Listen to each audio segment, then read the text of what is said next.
Bonjour à l'actualité nationale que nous démarrons par la CAN 2023. Immortelle Côte d'Ivoire menée au score encore une fois. Les éléphants, à l'image de leur compétition, ont fini par renverser le Nigeria en finale de la CAN 2023 par 2-1. Une sacrée performance des Ivoiriens revenus de nulle part avant de s'imposer dans leur tournoi, indique Wisport. Et de 3 après 1992 et 2015, la Côte d'Ivoire succède au Sénégal et a remporté la Coupe d'Afrique des Nations pour la troisième fois en retournant le Nigeria par 2-1 dans une rencontre où les Super Eagles méconnaissables ont été surclassés. Le ministre de la Communication et des Télécommunications, Maître Moussa Bokar, qui avait coupé le signal de Wolf TV avant de retirer sa licence, annonce avoir mis fin au retrait à compter de ce dimanche. Toutefois, Maître Moussa Bokar Thiam précise dans une note parvenue à Presse Afrique que cette décision a été prise à la suite des regrets exprimés par le président directeur général du groupe Chernias au cours de l'audience accordée par le président Macky Sall à des membres de la société civile accompagnés du personnel du groupe.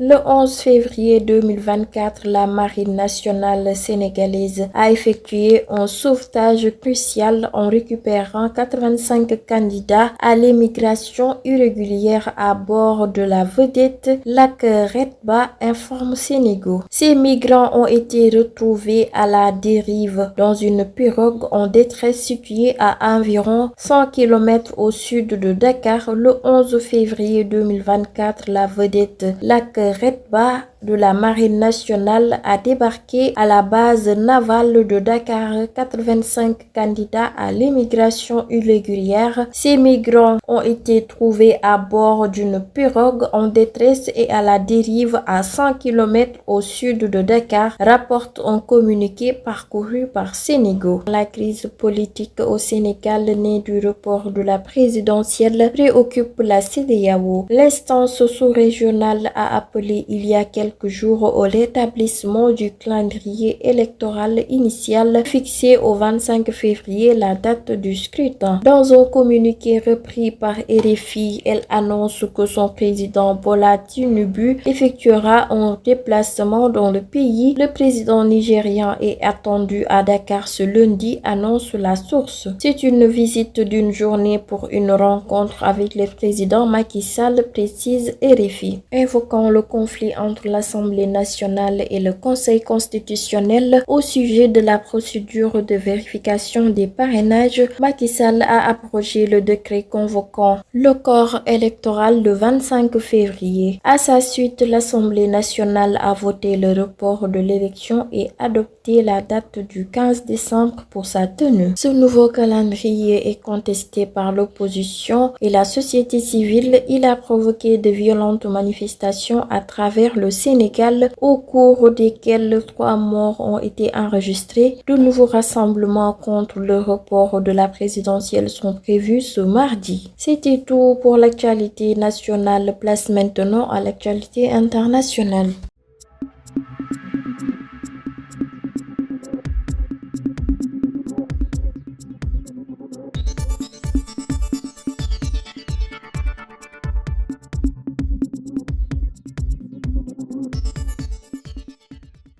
Bonjour, l'actualité internationale que nous démarrons avec la levée du blocus de 2 régions du nord du Mali qui économiquement dépendent de l'Algérie et effective depuis dimanche, informe RFI.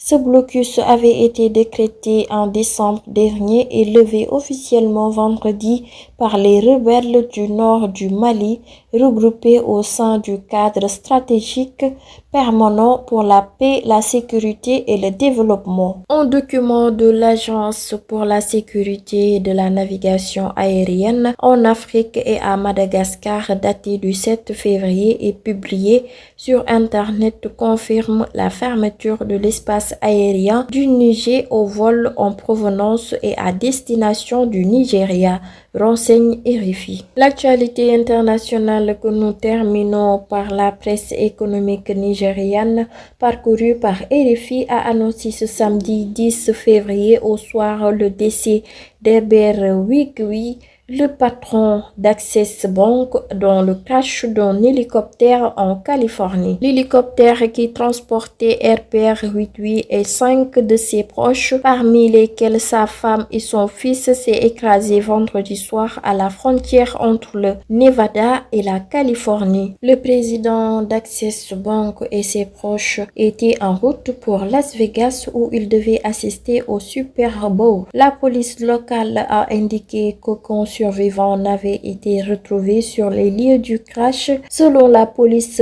américaine, ce seraient les mauvaises conditions météorologiques qui seraient à l'origine du crash qui est survenu 90 minutes après le décollage.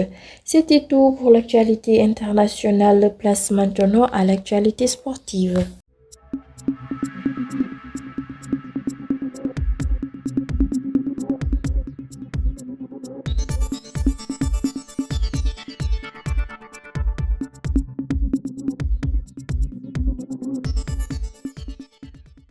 Bonjour à l'actualité sportive que nous démarrons par la CAN 2023.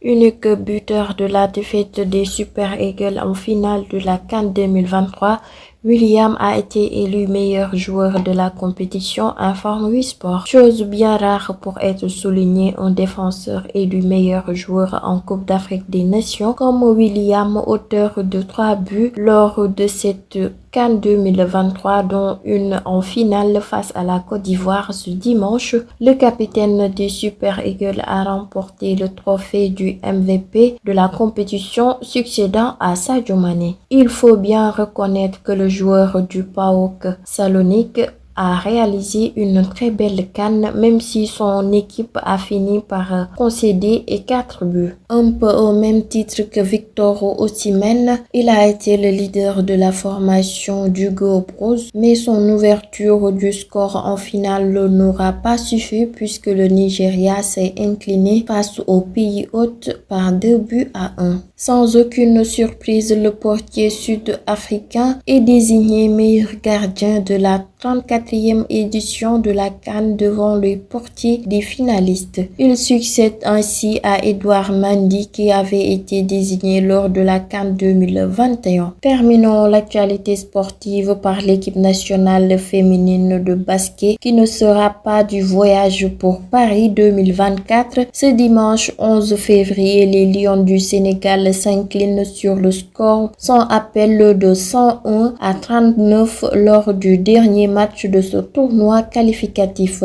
Le Sénégal termine à la 4e et dernière place du groupe A, rapporte WeSport. C'était tout pour l'actualité sportive. Merci de suivre sur Sunugal ca Kanam. Je vous donne rendez-vous demain pour d'autres informations. D'ici là, prenez bien soin de vous.